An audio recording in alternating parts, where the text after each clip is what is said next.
I'll link to the previous videos I filmed in the series below, and that's on cleansing first, then moisturising, then preparing your skin for foundation, so like using primers and stuff, applying foundation, and after that it was concealer. So now once you have all that stuff on and in place and properly blended into the skin, it's time to set everything in place. So regardless of your skin type, everyone can use setting powder. It's not essential if you're on the very, very dry side and you're not too worried about it transferring off throughout the day. But all foundation will, unless it has like powders built into it, but most foundations will benefit from being set with powder so that they will last much longer throughout the day. And it's brilliant for anyone who has to wear foundation for long periods, or for anyone who has oilier skin for definite, or anyone's going to be working under like hot conditions or hot lights or anything like that. There are so many good powders out in the market now that you don't really have to worry about them drying out your skin and stuff like that. Like in the past, I used to hate wearing powders up until maybe about 5 years ago. But there are brilliant powders out now that I use and love and highly recommend. So I'll deal with people with dry skin first, because people with dry skin tend to be quite scared about using powders because they feel like it's going to dry out their skin more and make them look really like cakey or dry or kind of crusty or whatever. You don't want that, obviously, but there are brilliant powders out now that help counteract that. So something like the Mineralized Skin Finish by MAC, this has natural oils in it, so it will help condition the skin and keep you from looking dry and flaky, but you can still set your makeup in place. And this also has some mineralized, like tiny minute pigment, mineral pigments in it, so it's really good for giving a bit of a pep to the skin. That's one I highly recommend. This is one of my favourite powders of all time. I think it's absolutely amazing, and because it's pressed, it's really handy for popping in your bag and using throughout the day.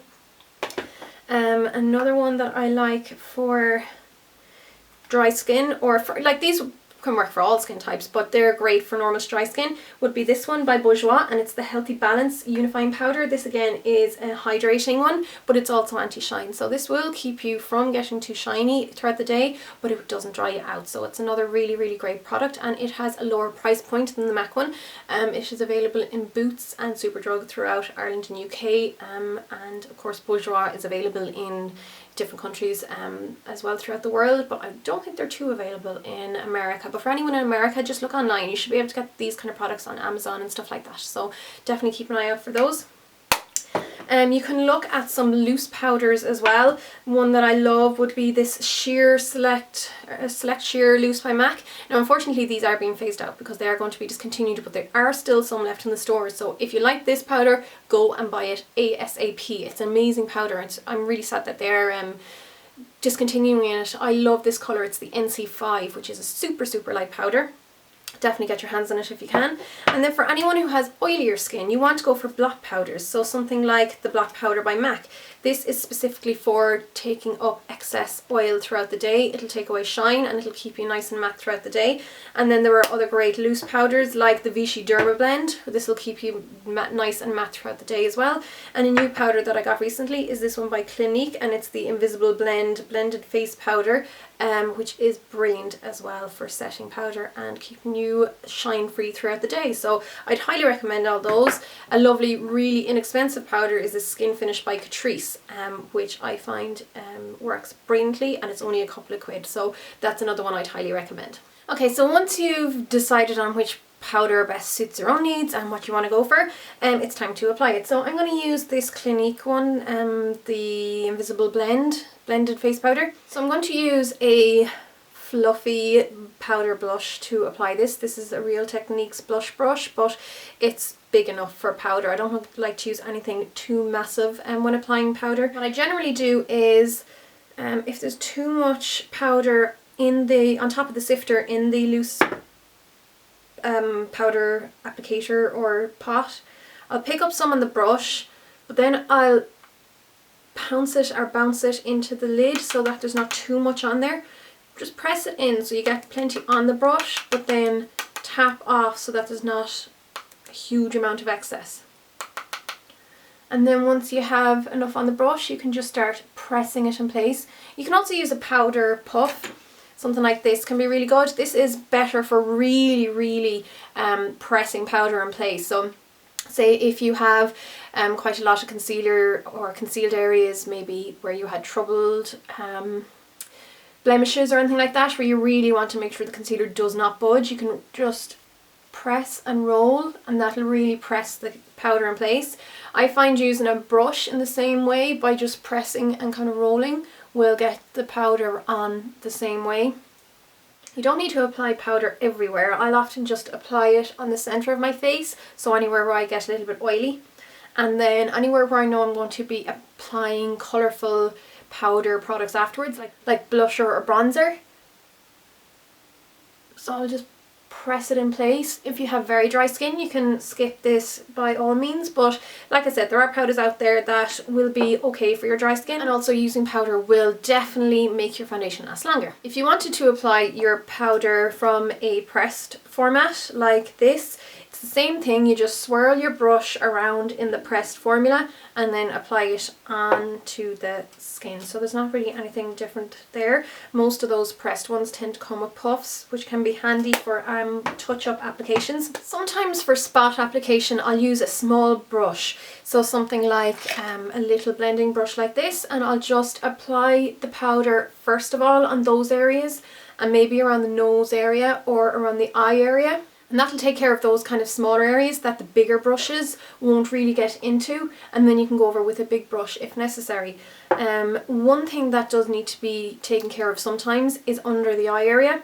I personally don't like to powder under the eye area. I haven't today, and there's no need for it. It's not too shiny or oily and there's no lines. But if you do use maybe a creamier kind of concealer for around the eye area, a lot of the time this will need to be set with powder. So something like this by Bobbi Brown, their under eye concealers are amazing. They're so creamy, but they do need to be set with powder. And a lot of them, like this one, will come with a powder. This one is white. So you want to go for a very light powder, or even maybe something that has a slight pink tone to it, so that it's brightening, so that it doesn't darken up around the eye area, because that's something you definitely want to avoid, and you can go for that. So you would just get some powder, definitely use a small brush, pick it up and look up so that, you know, you're stretching the skin. Also, if there are any lines, smooth them out with your finger first, and then press the brush with the powder over your concealer so that you're totally setting it in place. A great product that I came across is this Powder Flage by Benefit. Slightly on the pricey side for what it is. I mean, you only get 3.2 grams of product, but it's really good for the eye area. It is a slight pink toned, very finely milled powder, which is specifically for the eye area. Again, you can pick some up on your brush and then apply it. So make sure you tap off any excess, because you don't want too much either. And just apply it anywhere where you want to set that powder.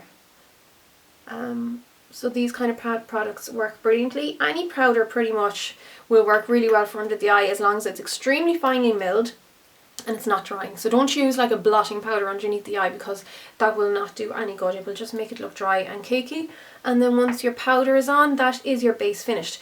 One thing I will say is that if I'm doing a very dark smoky eye, I will wait till the eyes are finished before powdering, so that my base isn't set and that I can easily fix up any fallout or eyeshadow that I might have fallen on the face that I need to fix up with concealer or with my foundation, and then I can go in and set that afterwards once that is all cleaned up. Then with your powder done and your face totally covered, you will be left with kind of a flat looking face, because it's all the same colour. Don't worry about this, because that is what your bronzers and your blushers are for, to put dimension back into the face, and your highlighters and stuff like that.